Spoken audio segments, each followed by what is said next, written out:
बिस्मिल्लाहिर्रहमानिर्रहीम अस्सलाम वालेकुम। हम पढ़ रहे हैं वेब डेवलपमेंट फॉर बिगिनर्स, जिसके अंदर हम एचटीएमएल कवर कर रहे हैं और आज हम पढ़ने वाले हैं एचटीएमएल में फॉर्म्स। लास्ट लेक्चर के अंदर हमने लिंक्स पढ़ी थी, जिसमें हमने होम और about us and gallery and contact us in pages के बारे में पढ़ा था। एंड नाउ कॉन्टेक्ट अस के पेज के अंदर अब हम डिजाइन करने वाले हैं फॉर्म्स। कॉन्टेक्ट अस में मोस्टली क्या होता है भाई, हमसे राब्ता करें तो राब्ता किसकी मदद से होता है? फॉर्म्स की मदद से होता है। ठीक है, तो मैं यहाँ पे direct contact dot HTML he on करूंगा। एंड यहाँ पे मैं क्या कर लेता हूँ मैं एक टेबल बना लेता हूँ। ठीक है, टेबल को मैं अलाइन सेंटर कर देता हूँ एंड टेबल को मैं बॉर्डर नहीं दे रहा। ओके, सबसे पहले मैं यहाँ पे एक रो बना देता हूँ एंड रो के अंदर एक कॉलम बना लेता हूँ, जिसके अंदर मैं लिख देता हूँ नेम। ठीक है,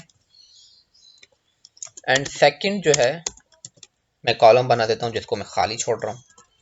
ठीक है, एंड मैं मल्टीपल रोज इस तरह से यहाँ पे कर देता हूँ,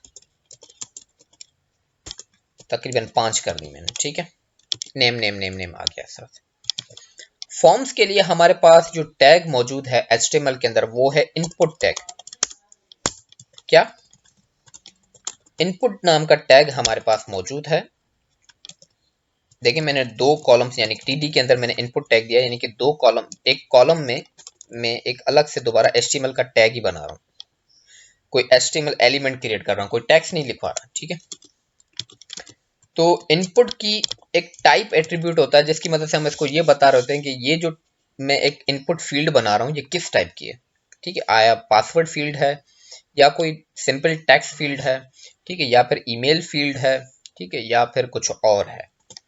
तो मैं सपोज यहाँ पे अगर आपने सिंपल एक टेक्स्ट एक इनपुट फील्ड बनानी है जिसके अंदर कुछ भी लिखा जा सके, तो आप इनपुट टाइप टेक्स्ट दे देंगे सिंपली।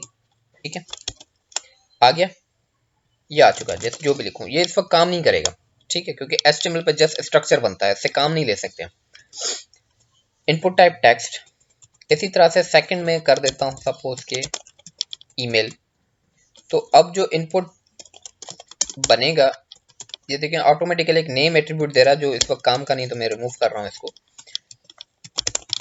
अब ये जो टाइप्स है ना, ये टेक्स्ट ईमेल, ये मैं खुद से नहीं दे रहा, ये एचटीएमएल ने खुद प्रोवाइड किए हैं कि अगर आपने ईमेल टाइप का आपने अगर इनपुट फील्ड बनाना है तो उसका टाइप ईमेल रखिए। इसमें अगर स्पेलिंग मिस्टेक होगा तो वो काम नहीं करेगा। ठीक है, देखें ये ईमेल टाइप बन गया। ठीक है, ये ईमेल टाइप कैसे बन गया ये मैं बाद में बताता हूँ कि ये काम कैसे करेगा।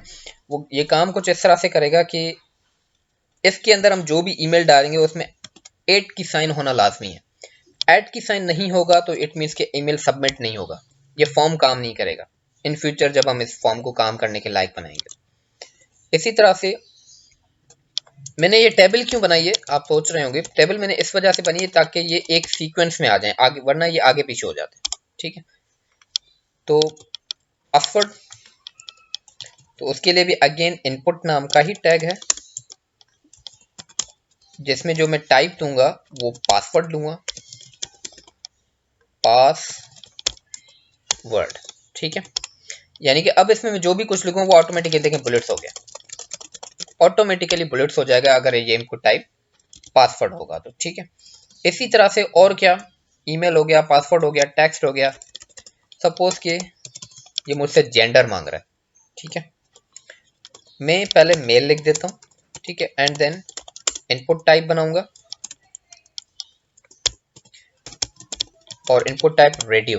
देखिए इसी तरह से मैं अलग से कोई दूसरा यानी कि टीडी नहीं बना रहा, इसी के अंदर मैं ये सेम चीज कॉपी कर रहा हूँ, एक ही कॉलम के अंदर मैं दूसरी चीज बना देता हूँ फॉर फीमेल। ठीक है, and same input type radio. ठीक है भाई, ये मेल ये फीमेल। अब ये दोनों एट अ टाइम क्लिकेबल कैसे हैं भाई, एक ही बंदा एट अ टाइम मेल भी है फीमेल भी है, तो इम्पॉसिबल है। तो अब इस चीज से कैसे यानी कि हम बता जाएं, वो कुछ इस तरह से कि इसको आप नेम दे दें। सपोज मैंने इनको नेम दे दिया जेंडर इनपुट टाइप रेडियो को, एंड सेकंड को भी आप नेम दे दें इनपुट टाइप रेडियो को और सेम नाम रखें। जब सेम नाम होगा तो फिर दोनों में से कोई एक ही क्लिकेबल होगा at a time, male, otherwise female पे क्लिक करूंगा मेल से हट जाएगा ऑटोमेटिकली। ठीक है, या मेल होगा या फीमेल होगा। एंड देन व्हाट, मैं सपोज कि एड्रेस बना रहा हूँ। ठीक ठीक है। एड्रेस के लिए अब इनपुट का टैग यूज नहीं होता। एड्रेस के लिए हमें जो टैग दिया है HTML वालों ने वो है टेक्स्ट एरिया। ठीक है, टेक्स्ट एरिया से क्या होता है, बड़ा टेक्स्ट फॉर्म बनता है। देखिए बड़ा है या ताकि इसमें, या इट मीन्स कि इसमें एड्रेस आएगा, इसमें ज्यादा टेक्स्ट आएगा। ठीक है, तो ये खुद ही एक बड़ा है साइज में। ठीक है, इसके अलावा और क्या होते हैं, इसके अलावा मैं एक और यानी कि TR बना रहा हूँ। सपोज मैं यहाँ पे लिख देता हूँ आर यू एग्री।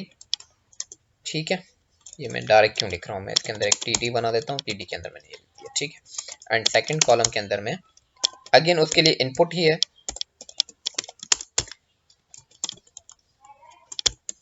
और ये कौन सा है, ये है चेक बॉक्स। चेक बॉक्स देखें इस तरह से टिक हो जाएगा, इस तरह से होता है फॉर्म्स के अंदर हमेशा। एंड देन व्हाट, लास्ट में हम बनाएंगे बटन। तो उसके लिए मैं एक TR बना देता हूँ, एंड TR के अंदर एक मैं TD बना देता हूँ। TD को मैं कॉल स्पिन कर देता हूँ, यानी कि 2 कॉलम्स के बराबर, क्योंकि ऊपर से लगातार 2 कॉलम्स आ रहे हैं ना, तो बटन तो एक ही है, तो मैं बटन को यानी कि 2 कॉलम्स के बराबर उसको बना देता हूँ। ठीक है, बटन के लिए हमारे पास जो होता था इनपुट टाइप सबमिट। बटन बन गया ऑटोमेटिकली, इस पे बटन बना हुआ है, सबमिट लिखा हुआ है। पर अगर आप बटन पे अपनी तरफ से कुछ लिखना चाह रहे हैं तो वैल्यू नाम के एट्रीब्यूट की मदद से आप इस पे लिख देते हैं। जैसे कि मैं इसमें लिख देता हूँ रजिस्टर। हाँ क्या हो रहा है, ठीक है, देखिए रजिस्टर हो गया। मैं इसके अंदर लिखता हूँ blah blah blah blah blah password mail this and this. मैं जैसे ही रजिस्टर पे क्लिक करूंगा, देखिए कोई काम नहीं कर रहा। काम क्यों नहीं कर रहा, क्योंकि HTML पे जैसा स्ट्रक्चर बनता है, स्ट्रक्चर से ज़्यादा और कुछ हम यानी कि इससे कोई काम नहीं ले सकते, ये कुछ भी नहीं कर सकता।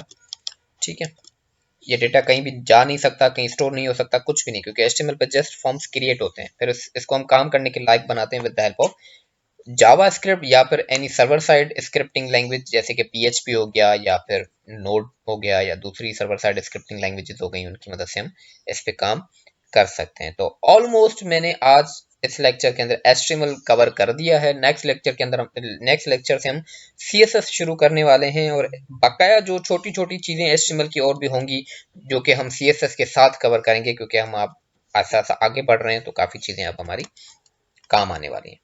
ठीक है, तो और बहुत सी जो HTML की चीज़ें वो CSS के साथ हमारी कवर हो जाएंगी। तो हो सकता है आप में से अभी कोई यानी कि जिसको ऑलरेडी पता होगा HTML का, तो कहते होंगे सर और भी काफ़ी सारी चीज़ें HTML में जो कवर होनी है, तो वो हम बाद में कवर करेंगे उन चीज़ों को। ठीक है, तो इंशाल्लाह मिलते हैं नेक्स्ट लेक्चर के अंदर, तब तक के लिए अल्लाह हाफिज़।